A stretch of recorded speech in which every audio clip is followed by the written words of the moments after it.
Tevam eka atmat manva anadir anantapara kavir antaratma. I'll do word for word. Tvam, you, Sapta Tantun, the seven kinds of Vedic ritualistic ceremonies, beginning from the Agnishtoma Yagya, Vitanoshi, spread, Tanva, by your body, Trayaya, the three Vedas, Chatu Hotraka, of the four kinds of Vedic priests, known as Hota, Advaryu, Brahma, and Udgada, Ta. Vidyaya, by the necessary knowledge. Tra, also. Tvam, you. Eka, one. Atma, the supersoul. Atma Vatam, of all living entities. Anadi, without beginning. Anantapara, without end. Avi, the supreme inspirer. Anta Atma, the supersoul within the core of the heart. Translation and purport by His Divine Grace, A.C. Bhaktivedanta Swami Prabhupada, Srila Prabhupada Ki Jai. My dear Lord, by your form as the Vedas personify, and through knowledge relating to the activities of all the yogic brahmanas, you spread the Vedic ritualist ceremonies of the seven kinds of sacrifices, headed by Agnishtoma.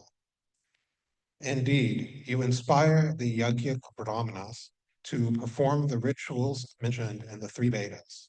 Being the supreme soul, the super soul of all living entities, you are beginningless, endless, and omniscient beyond the limits of space and time. Purport. The Vedic ritualistic ceremonies, the knowledge thereof, and the person who agrees to perform them are inspired by the supreme soul. As confirmed in Bhagavad Gita, Natasmritir Yagya Apohanam Cha. From the Lord come remembrance, knowledge, and forgetfulness. The super soul is situated in everyone's heart. Sarvasya Chaham Hirdi Sani Vishta Ishvara Sarvabhutanam Hirdeshe Arjuna Tishtati. When one is advanced in Vedic knowledge, the super soul gives him directions. Acting as supersoul, the Lord gives inspiration to a suitable person to perform the Vedic ritualistic ceremonies. In this connection, four classes of priests, known as Ritvik, are required. They are mentioned as Hota, Advaryu, Brahma, and Udgata. Om Meginatamandasya Kinanjana Shlakaya Chokshamatamana Tasmai Shri Guruve Namaha. Jai Shri Krishna Chaitanya Prabhu Nityananda Shri Advaita Gadadhara Shri Vasari Gaura Bhakta Vrinda Hare Krishna Krishna Krishna Hare Hare Hare Rama Rama Rama Hare Hare. So we are continuing from yesterday with Lord Brahma, Hiranyakashipu's praise of Lord Brahma. And he is in many ways, praise of Lord Brahma in a manner or with activities or his nature that is actually the case for Lord Krishna. Hiranyakashipu here is praising Lord Brahma as the super soul. When actually, of course, we understand that Paramatma is Vishnu. And the super soul is allowing for all of us to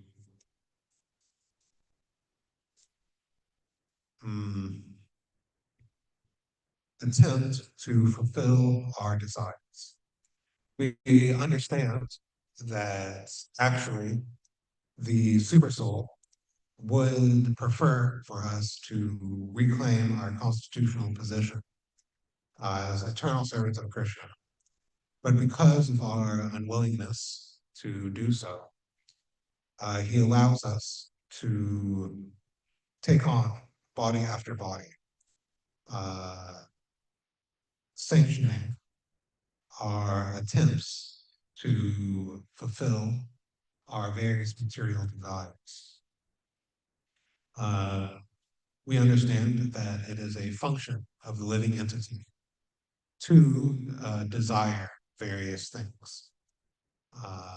And according to that desire and our past karma, we are put into body after body and situation after situation, according to the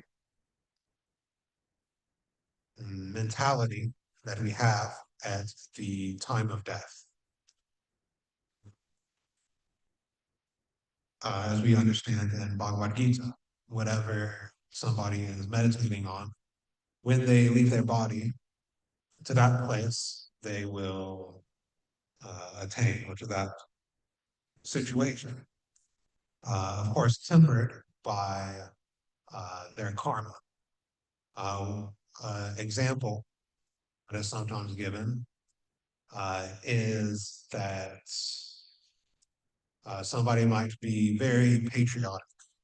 One might be, we're in America, so I will talk about American patriotism in this example. One might be very, pro-United States.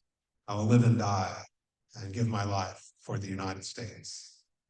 And if you tell them, okay, without attachment, you might take your birth in the United States again in your next life, then I think, okay, that is very nice. I will get to live in my beloved country again. But they would probably not be so enthusiastic if they understood that they were going to take birth as a chicken or cow in the United States. Because, of course, millions are slaughtered every day for the satisfaction of some people's tongues. So the desire is fulfilled, I will live in the United States. But if one does not have the karma for a very comfortable situation, one might be in that situation in a very uncomfortable way. And all of this is arranged by the super soul, either directly or through the various administrative functions in the universe that is in charge for administering the karma of the living entities. Because it actually takes more than human intelligence to arrange all of these various reactions in such a way that everybody gets their just due, and in a way that seems, I guess you say, natural or non-contrived. Several days ago, I was talking with somebody about this point in the context, the example was brought up of the atomic bombs, that somebody, the demigods, had to arrange that everybody who had the karma to die by atomic weapon had to be in Hiroshima and Nagasaki at the same time. That it wasn't that everybody who had that very specific form of karma, it had to be arranged so that they lived their lives in such a way that they would be in that place at the proper time to gain that reaction to their past activities. So this takes more than human intelligence to not only balance the karma, but to balance the desires of the living entity. And so that it is deputed to superhuman intelligences. That is, the demigods, ultimately the super soul, uh, because the super soul is situated within everyone's heart. So he knows all of our desires. And as it is mentioned in the purport, when one is advanced enough in Vedic knowledge, and of course we understand that if one is truly advanced in Vedic knowledge, then he will be at least endeavoring to become advanced Krishna consciousness, which is the end or the goal of all Vedic literatures. Then the super soul gives him personal direction. Uh, of course, one must be careful with this because it is very easy to think that we are more advanced than we actually are. This is the sahaja attitude, and that it is very easy to simply hear the super soul and go into ecstasy, uh, exhibit all these different symptoms of an advanced devotee without going through the purificatory process. So when one does that, there's every chance that one is actually listening to one's mind. Of course, it is not impossible to become instantly Krishna conscious, but it is relatively rare compared to those who must undergo a protracted, in a certain sense, or a long process of sadhana bhakti. So to guard against this, we must check our impulses, our desires, even for service, against the litmus test of Guru, Sadhu, and Shastra.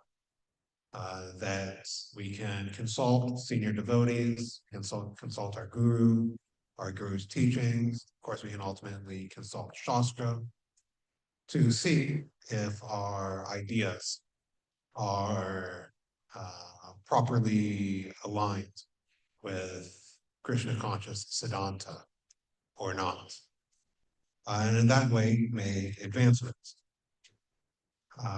And if we have that attitude, the Lord, who, as it is mentioned in the purport, uh, it gives remembrance, knowledge, and forgetfulness, will help us to remember Krishna.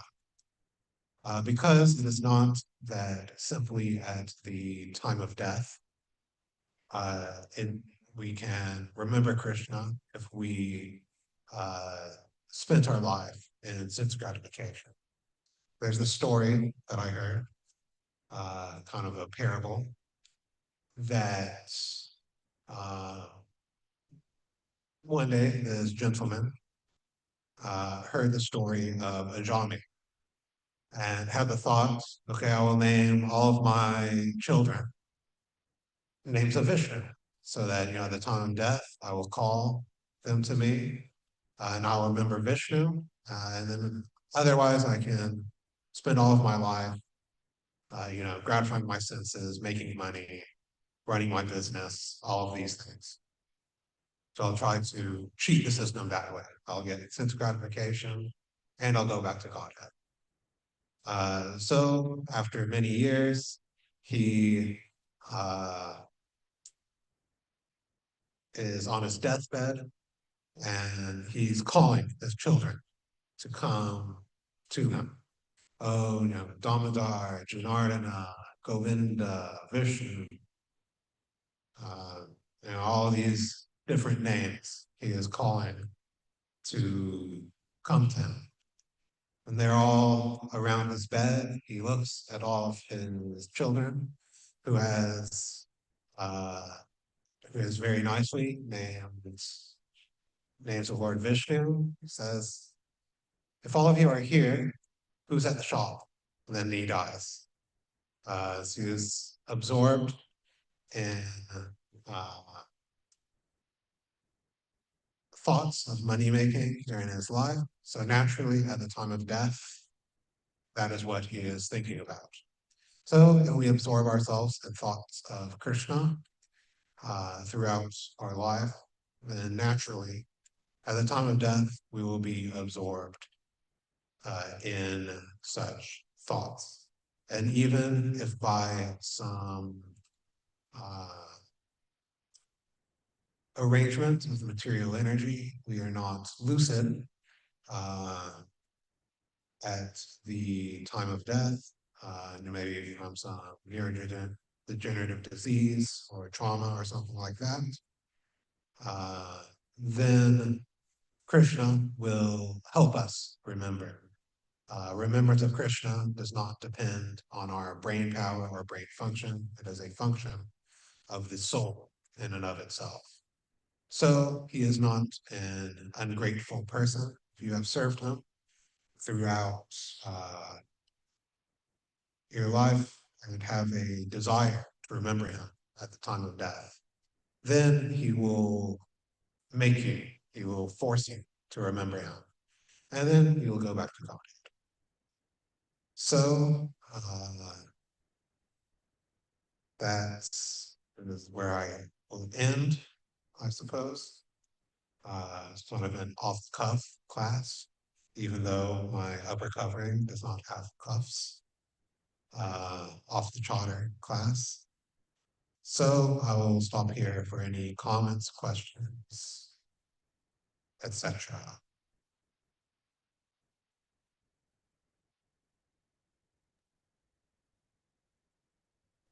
Hare Krishna Prabhu.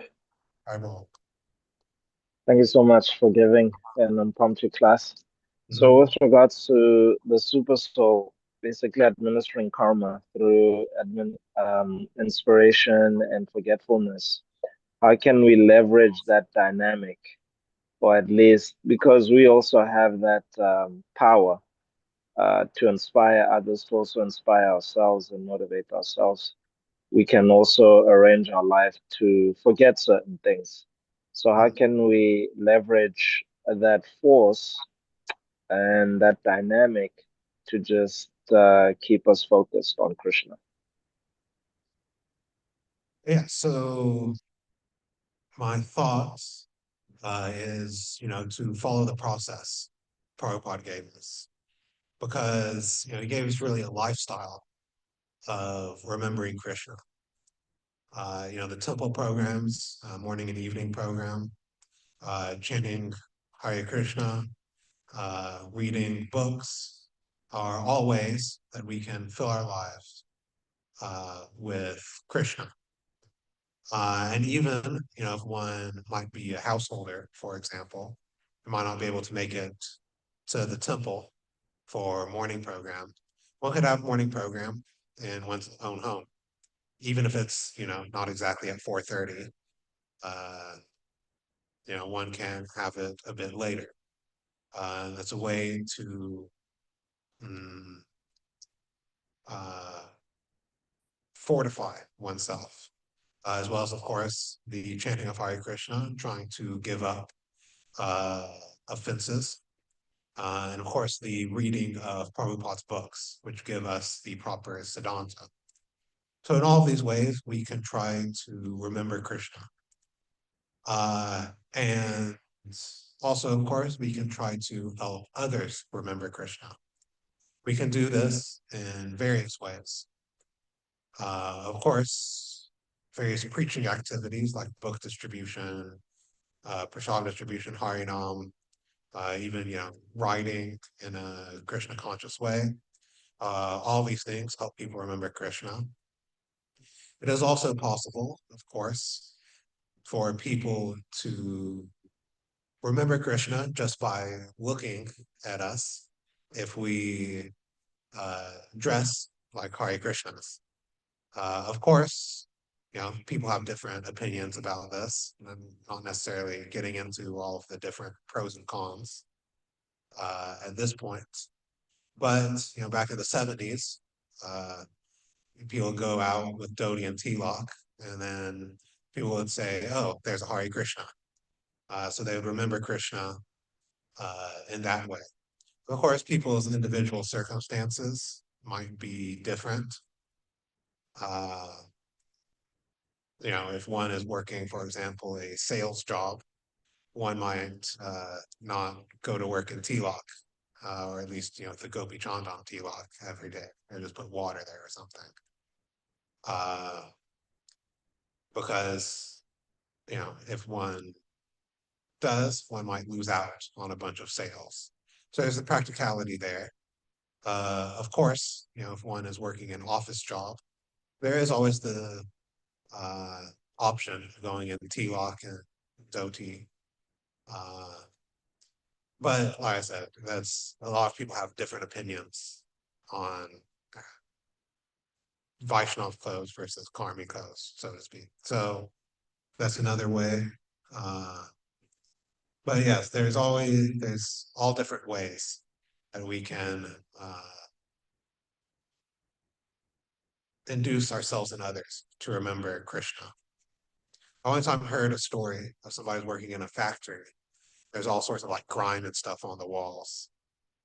So he climbed up on a ladder and like just cleaned a portion so that it spelled out Krishna on the wall. And the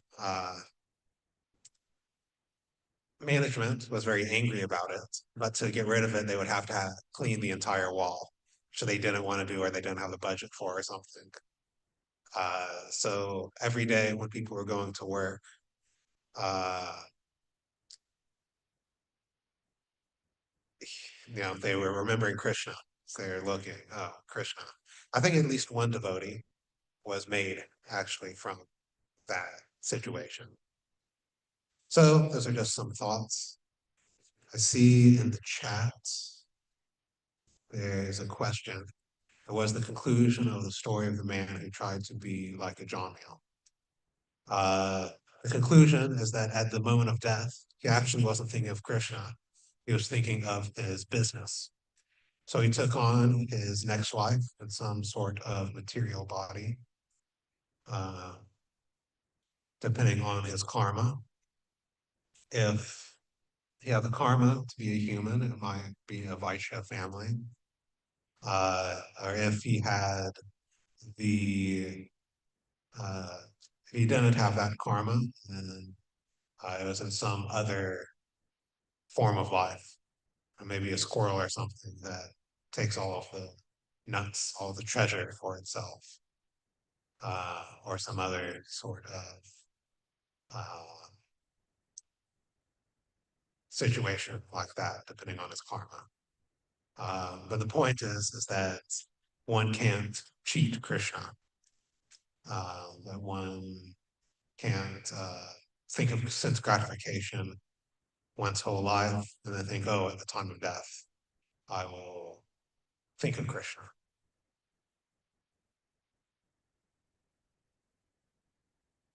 All right. I guess we will end here for group puja. Srimad Bhagavatam ki jai.